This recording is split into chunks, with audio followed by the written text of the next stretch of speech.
Donc, après quelques massacres par des vampires, notamment Benoît, un de moins, allez, encore 10 autres, Bichette, est contactée par un mystérieux bonhomme. Je m'appelle Merrick. Quoi? Je m'appelle Merrick. D'accord. Finalement, Bichette, c'est pas si ridicule que ça, quand même. Donc, je suppose que ce mec est une sorte d'équivalent à Giles, en moins britannique et en beaucoup plus clodo. Ah, et il est joué par Donald Sutherland. Oh, putain, on a déjà 2 acteurs qui se font bousiller leur carrière avec un film. Qui ça va être le prochain?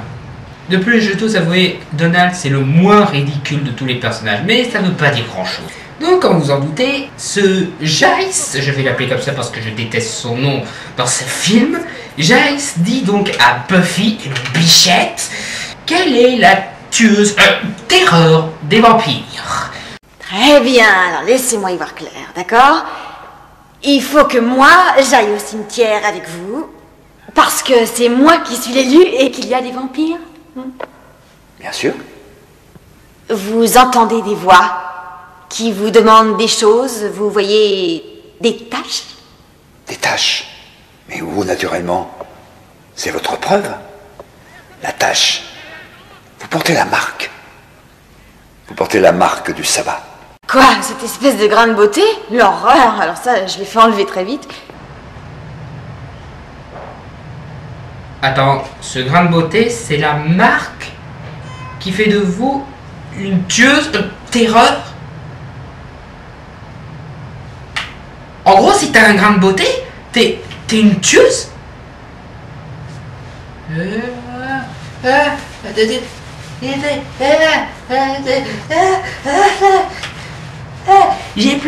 J'ai plein de marques. En plus, cela, il s'aligne. C'est une constellation. Je peux être tueur de vampires? Terreur de vampires? Non. Ah, fait chier. Donc, Giles envoie Buffy s'entraîner pour pouvoir devenir la tueuse terreur de vampires. Comment? En la balançant face à des vampires. Je sais pas vous, mais moi j'ai toujours trouvé cette idée complètement conne. Ok, je vais t'apprendre à tuer des vampires en te mettant face à ces vampires. Oh zut, vous me l'avez tué, vous êtes peu con ou quoi? Oh. Bon, bien entendu, Bichette, bon, Buffy, on s'en fout, s'en sort.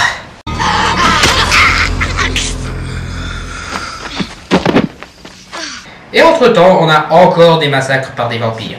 Et on remarque que le chef des vampires est joué par le méchant de Blade Runner. Waouh! Quelqu'un d'aussi dérangé psychologiquement, quelqu'un d'aussi philosophe, quelqu'un d'aussi charismatique que le méchant de Blade Runner. Waouh! J'ai vraiment hâte de voir à quoi il ressemble en vampire. Oh mon Dieu!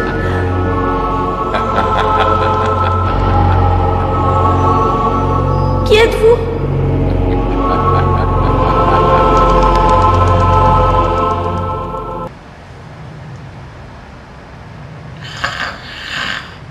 C'est le vampire le plus ridicule que j'ai jamais vu. Je veux dire, regardez son costume. Il joue sur des clichés ridicules et ringards. Oh mon Dieu. Et entre ces différentes scènes, je me rends compte d'un problème qu'il y a avec le vampire joué par Pee Wee Herman.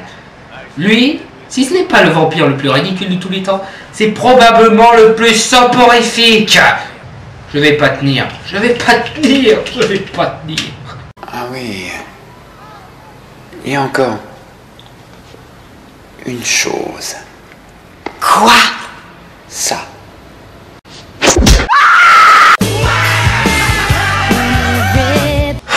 Ça aurait pu être une bonne fin, hein? Vous trouvez pas? Vous me l'avez lancé en pleine tête? Oui, c'était pour vérifier. Je me suis même pas cassé un ongle. Donc comme si la réalisatrice voulait être gentille avec moi, elle montre une petite scène d'entraînement qui, il faut l'avouer, est assez bien foutue.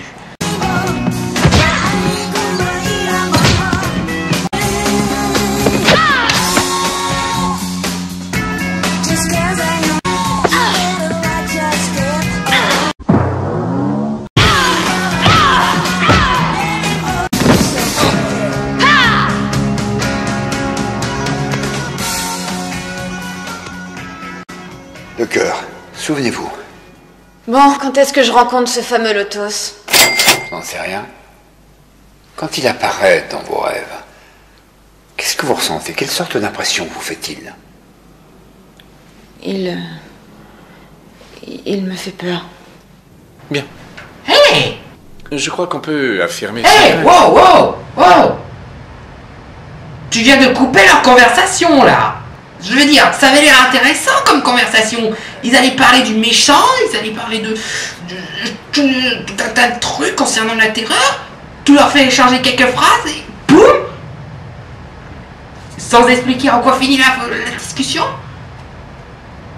Ah, et on découvre un autre personnage encore plus chiant. Le proviseur. Enfin, je suppose que c'est le proviseur. C'est de la drogue, n'est-ce pas? Oui, je sais comment ça arrive. Moi aussi, j'ai fait ce genre d'expérience. Oh, et pas qu'un peu. J'ai pris du LSD dans les années 60. Oui, j'étais allé voir les Doobie Brothers en concert.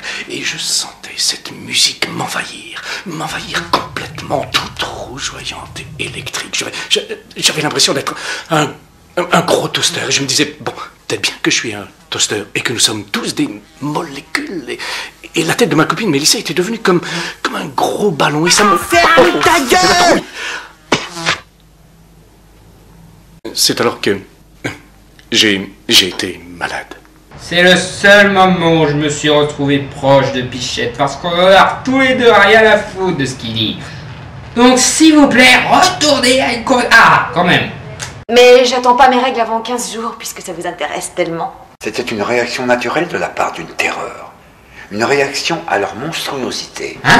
Et vous pouvez vous en servir pour les piéger. Chouette. Moi, mon arme secrète, c'est mes douleurs. C'est formidable. Merci du renseignement. Ce n'est pas une arme, c'est une alerte interne. Donc oui, l'autre super pouvoir de Buffy dont on n'avait pas parlé dans la série, les règles. Chaque fois qu'elle a ses règles, les vampires sont dans le coin. Donc rappelez-vous les filles, pour pouvoir être une terreur de vampire, vous devez avoir un nain de beauté et les règles.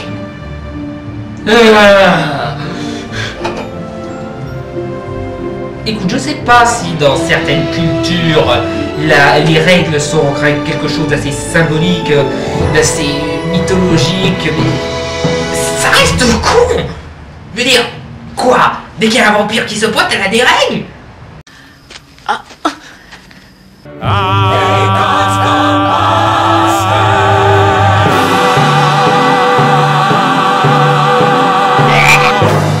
Je veux dire, au moins Spider-Man, lui, il a seulement un petit mot de tête, et ça passe. Je risque ici ma vie et vous ne faites rien du tout. J'entraîne des filles pour en faire des terreurs. J'ai fait ça au cours de 100 vies et j'ai l'intention de continuer. Je viens au monde à chaque fois en sachant que j'ai pour mission de préparer la nouvelle élue à se battre. Je ne suis pas une terreur. Avez-vous remarqué à quel point la nature est bien foutue? Je veux dire, elle donne toute la puissance à telle personne, mais elle donne toutes les connaissances de cette puissance à une autre personne. Ils ne pouvaient pas la donner à la même personne, histoire d'éviter de détruire la vie d'une autre personne? Mais enfin, moi je dis ça, hein. Mais ils n'auront pas ma peau si facilement, car j'ai quelque chose que les autres filles n'avaient pas. Qu'est-ce que ça peut bien être, je vous prie? Mon sens aigu de la mode. Oh, vampire qui m'écoutait prudence. Vous avez plaisanté. Donc oui, on retourne sur Marcel qui se fait courser par des vampires.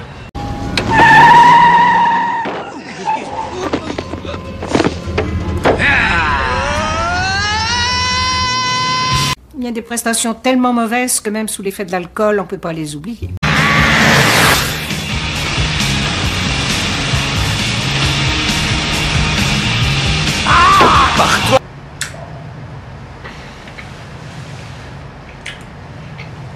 Non, on ne va pas partir tout de suite. Non. Après tout, c'est qu'une mauvaise scène d'action. Dégage!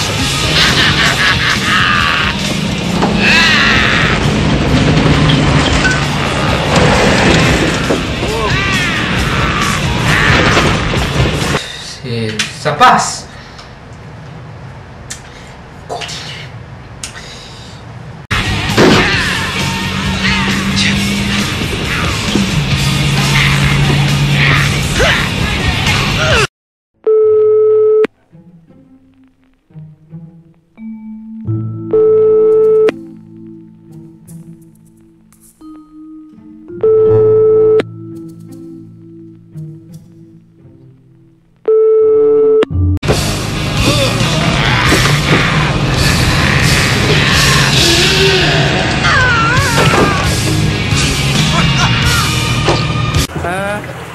Un bras.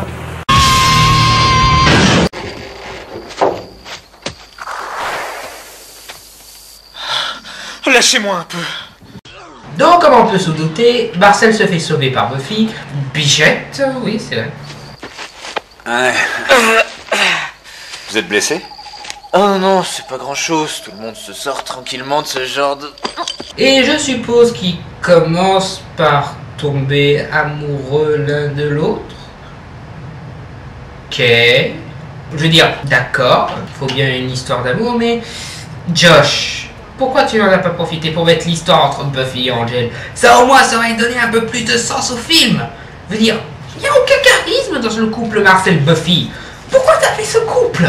Est-ce que les producteurs t'ont forcé? Est-ce que la réalisatrice voulait pas quelque chose? Oh. Je ressens la même chose. Donc un peu plus tard dans le film, on se retrouve à un des moments les plus importants du lycée, un des moments les plus importants du film, le match de basket. Pourquoi? Parce que c'est pas ma destinée? Il est pas écrit dans le grand livre de l'histoire de l'humanité que je peux aller voir le match de basket demain soir?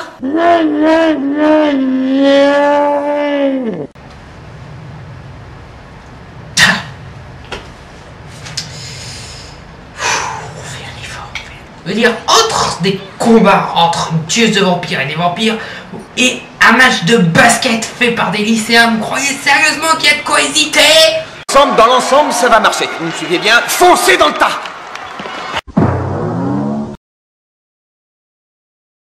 Ah, et comble du ridicule, l'un des joueurs est un vampire.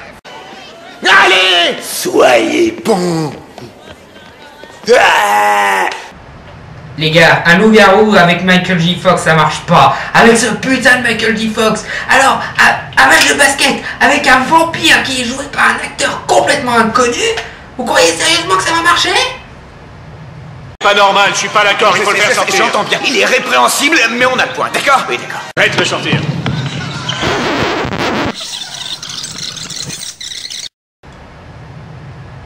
Ben? Ben Affleck? Qu'est-ce que tu fous là? Ta carrière est déjà dans la mouise à cause de Jennifer Lopez et de Daredevil. Va pas t'enfoncer encore plus. Tiens, voilà.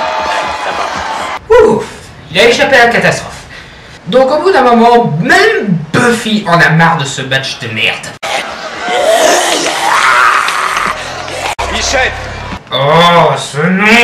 Et ça continue en course-poursuite avec un vampire, quelque chose qu'on devrait voir plus souvent dans ce film. Plus souvent que des pétasses qui font du shopping, des pétasses qui parlent, et un match de basket. Des choses beaucoup plus importantes.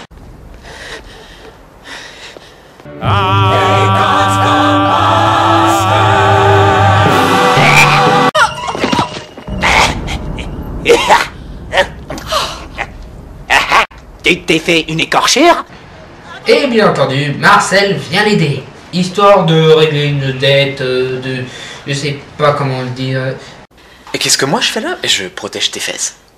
Oui, on a fait comme un échange de fesses, en quelque sorte.